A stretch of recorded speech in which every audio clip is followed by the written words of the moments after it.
Mamaya ha? Ano? Tapos bilhan ng damit. Ano? Para ano? Bago ano? Yan po. Tirahan ka dyan. Huwag ka na magalit ha? Pag nakauwi ka na. Para makauwi ka na. Hindi mo yan masama sa kanya?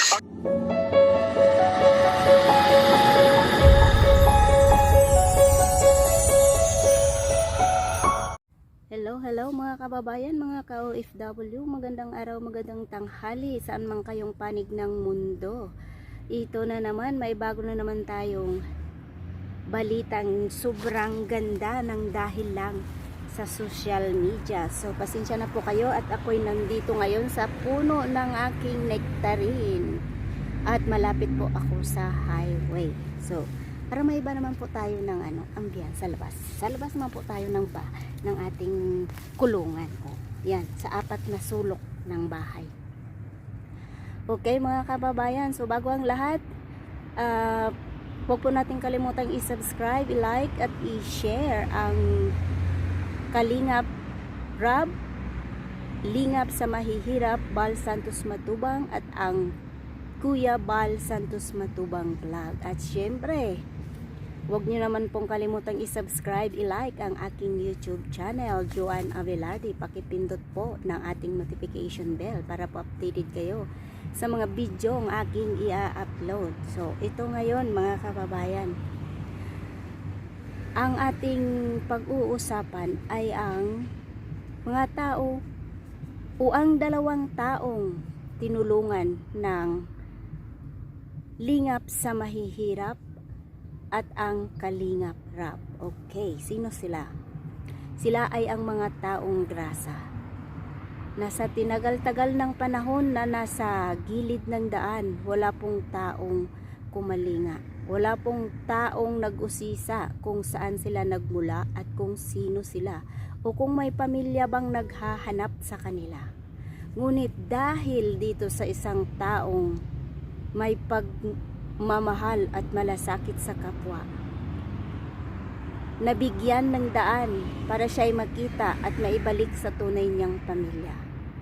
Sundan at panoorin natin ang kwento ng buhay ni Froilan or ni Roylan. Ito, tinapay. Nagaling. Ano yan? Saan ka na uwi? Tayo?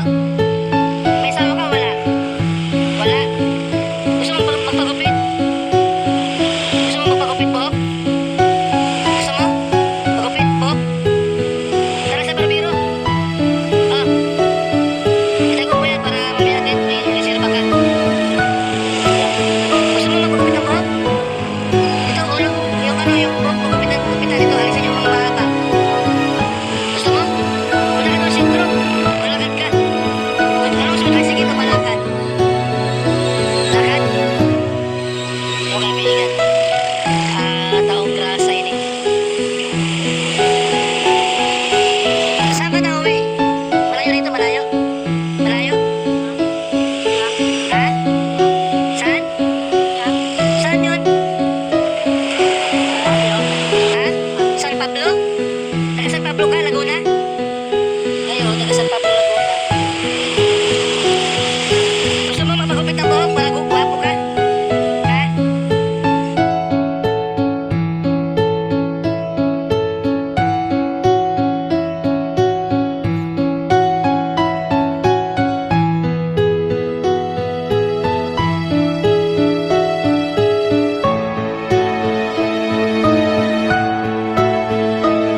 social media, mga kaibigan. Napakalaking nagawa ng social media. At ng panalangin siyempre. Ninyong lahat. Salamat po ha. Ito yung... Ayan. So naibalik po si Roylan sa kanyang pamilya na sa pagkalayo-layong lugar ay napunta kung saan may isang taong may puso sa mahihirap. Ngayon, isa na naman po kung ano ang gawain ng ama, tutunga yung kasabihan nga, like father, like son. So ito ngayon, natagpuan din siya ng anak ng isang taong may pusong busilak. Siya po si Kalingap Rab, ang anak ni Bal Santos Matubang, na nakatagpo ng pangalawang bituin sa pamamagitan ng isang taong nagngangalang Christian. Siya po ay matagal nang hinahanap ng kanyang mga magulang na hindi nila alam kung saan magsisimula at kung saan siya napadpad. Ngayon dahil sa kalingap, dahil sa mga taong naghahanap ng mga taong dapat nilang tulungan, siya ay natagpuan ng grupo ni Kalingap Rab.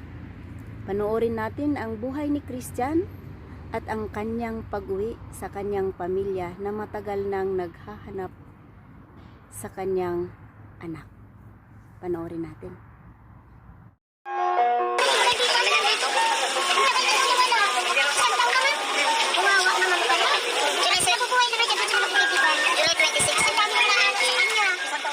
Alam nito. Tanda. Pupunta pala. Kuan mo nga nang sa kanya.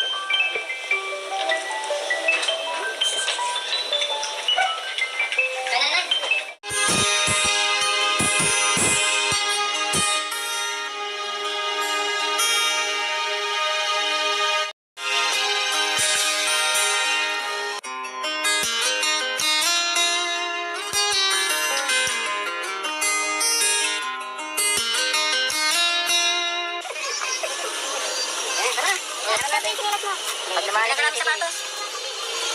Balik ka dito ulit ha. Christian, bakasyon ka dito ulit ha. Masaya ka, Christian? Masaya ka? Ano ko na film? Uwi na kasi. Hindi mo na film maging mayaman, ako na film ko. Pagod na, pagod na. Ayaw na. Nakikisama na iyo, Christian.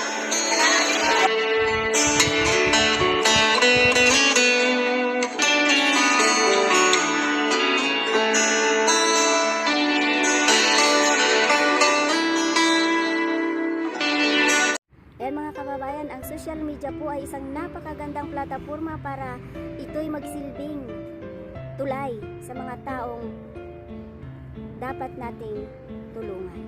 At isa po si Christian nang dahil sa social media, pinagtagpong muli ng kanyang pamilya.